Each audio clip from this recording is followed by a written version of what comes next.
যোৰহাটৰ স্মৃতি জুবিন গাৰ্গৰ লগত বহুত জড়িত আছে। প্ৰত্যেক ঘৰ মানুহতে মানে জুবিন গাৰ্গৰ স্মৃতি আছে।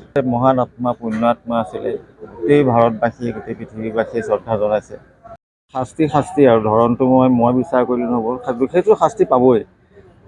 যিহেতু আমাৰ সকলোৰে ওপৰত আস্থা আছে, ন্যায়ালয়ৰ ওপৰত আস্থা আছে আৰু চৰকাৰখনেও উঠি পৰি লাগিছে। আপোনালোকে নিজেই দেখিছে যে দাহনৰ মানে মৰিশালিত যিদিনাখন জুবিন গাৰ্গক জ্বলাই দিয়া হ'ল, তাৰপিছৰ পৰাই লগে লগে উঠি পৰি লাগিছে। মুখ্যমন্ত্ৰী মহোদয় তেখেতে নিজেও যথেষ্টখিনি কথা কৈছে। গতিকে দোষীয়ে শাস্তি পাবই লাগিব। পাব বুলি আশা কৰি থকা নাই, আমি ভাবিছোঁ পাবই, 100% চিয়'ৰ হৈ আছে। গতিকে জুবিন গাৰ্গৰ লগত যিখিনি ঘটনা হৈছে সেইখিনি দোষী বিচাৰ কৰি সকলোৱে আশাৰে বাট চাই আছে যে খুব সোনকালে দোষী কৰায়ত্ব হওক। আৰু চামকানু মহন্তৰ বিষয়ে কি ক'ম, মই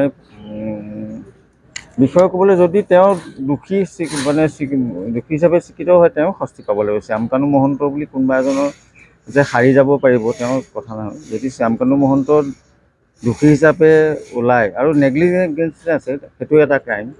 যিটো নেগলিজেঞ্চি হ'ল জুবিন গাৰ্গক মাতি নি পেলাই, সেইটো এটা ক্ৰাইম। গতিকে শাস্তি পাবই চিয়'ৰ, মই সেইটো আশা কৰোঁ। যোৰহাটত যিটো শ্ৰদ্ধাঞ্জলি অনুষ্ঠান কৰিছে প্ৰশাসন আৰু যোৰহাটৰ শিল্পী সমাজ, যোৰহাটৰ সাহিত্যিক সমাজ, সমূহ সমাজ যিমান যোৰহাটৰ আছে সকলোৱে মানে দেহে কেহে লাগিছে যোৰহাটত খুব সুন্দৰকৈ অনুষ্ঠানটি মানে কৰিবৰ বাবে। খুব ভাল লাগিছে। বিহুতে কৰি গৈছোঁ। তাকেতো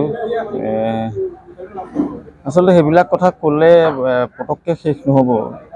যোৰহাটৰ স্মৃতি জুবিন গাৰ্গৰ লগত বহুত জড়িত আছে। প্ৰত্যেক ঘৰ মানুহতে মানে জুবিন গাৰ্গৰ স্মৃতি আছে।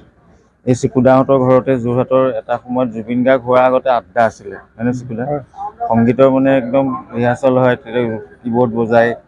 বিভিন্ন দিগন্ত শৰ্মা সেই আৰম্ভণিৰ পৰা আছে। আমাৰ গীটাৰিষ্ট দিগন্ত দা যেতিয়া আমাৰ চাউণ্ড কৰে, চিকুদাহঁতৰ ঘৰত আড্ডা, চিকুদাহঁতৰ ঘৰত গান বাজনা, চিকুদাহঁতৰ ঘৰখনৰ পৰা আচলতে আৰম্ভ হৈছিলে গোটেই বস্তুটো। গতিকে চিকুদায়ো অলপ ক'ব পাৰিব এইটো। চিকুদাহঁতে খুব লাগি আছে একদম দেহে কেহে পূৰা। যোৰহাটৰ অনুষ্ঠানটো খুব সুকলমে হৈ যাওক। বাকী জুবিন গাৰ্গৰ মই কৈয়ে আহিছোঁ যে মহান আত্মা পুণ্যাত্মা আছিলে। গোটেই ভাৰতবাসীয়ে গোটেই পৃথিৱীবাসীয়ে শ্ৰদ্ধা জনাইছে। জুবিন গাৰ্গ অমৰ হওক।